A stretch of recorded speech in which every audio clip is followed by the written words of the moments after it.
সবশেষে আস্তে আস্তে আমাদের প্রিয় মানুষগুলো আমাদের লাইফ থেকে হারিয়ে যায়। একটা সময় যারা আমাদের অনেক কাছের মানুষ ছিল, যাদের সাথে দেখা না হলে আমাদের ঘুমিয়ে আসতো না, সেই মানুষগুলোকে এখন আর দেখি না।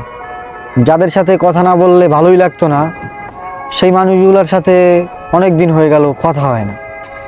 আমাদের লাইফ থেকে দেখেন আস্তে আস্তে সব কিছু যেন হারিয়ে যাচ্ছে। শুধু থেকে যাচ্ছে তাদের স্মৃতিগুলো, থেকে যাচ্ছে তাদের দেওয়া কিছু মেসেজ, থেকে যাচ্ছে তাদের কিছু কথা। আসলে আমাদের লাইফ থেকে যেইগুলো প্রিয় জিনিস ওইগুলো খুব তাড়াতাড়ি হারিয়ে যায়। যেই মানুষগুলো আমাদের লাইফে অনেক প্রয়োজন ওই মানুষগুলো খুব তাড়াতাড়ি হারিয়ে যায়। যেই মানুষগুলো ছাড়া আমরা চলতে পারতাম না ওই মানুষগুলোই খুব তাড়াতাড়ি হারিয়ে যায়। আসলে আমাদের লাইফ কি অদ্ভুত, তাই না? আমাদের জীবনের তাগিদে, আমাদের রুচির তাগিদে আমরা এক একজন এক একটা দেশে পাড়ি দিই। আমাদের সময়ের সাথে সাথে আমাদের বন্ধু বান্ধব এক দেশ থেকে আর এক দেশে চলে যায়। কেউ দেশে বিজনেস করা শুরু করে, কেউ চাকরি করে, কেউ বা প্রবাসী হয়ে গেছে। তাদের সাথে এখন আর কথা হয় না, তাদের সাথে যোগাযোগটাও হয় না আগের মতন। একটা সময় কী ছিল, ওই বন্ধু বান্ধব ছাড়া আমাদের চলতোই না।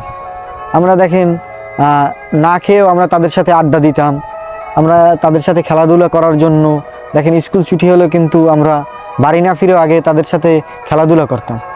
আসলে সময়ের সাথে সাথে কালের পরিক্রমায় ওই বন্ধু বান্ধবগুলো আস্তে আস্তে আমাদের লাইফ থেকে হারিয়ে যাচ্ছে। একটা সময় আসবে ওই বন্ধু বান্ধবগুলো আমরা চিনবও না। তারাও আমাদেরকে দেখেও না দেখার মানে বান করে চলে যাবে, আমরাও তাদেরকে দেখেও না দেখার বান ধরে চলে যাব। কথা বলার ইচ্ছে হলেও আর কথাগুলো বলবো না। আসলে সময়ের সাথে সাথে মানুষের সাথে সম্পর্কগুলো আস্তে আস্তে মলিন হয়ে যায়। মানুষের সাথে পুরান সম্পর্কগুলো আস্তে আস্তে মলিন হয়ে যায়। তাদের সাথে আমাদের ওঠা বসাগুলো একটা সময় আমাদের স্মৃতির পাতায় লেখা হয়ে যায়। সো আসলে আমাদের জীবন থেকে অনেক মানে কিছু হারিয়ে যায়, যেইগুলো আমরা একটা সময় চিন্তা করতাম যে কখন ওই জিনিসগুলো হারাবে না। আসলে সময় কি জিনিস দেখেন, সময় কি না পারে। আমাদের সবথেকে আনন্দের মুহূর্তগুলোকেও আজকে কেড়ে নিয়ে চলে গেল। সো ভালো থাকবেন, দেখা হবে পরবর্তী কোনো নতুন ভিডিও নিয়ে। আসসালামু আলাইকুম।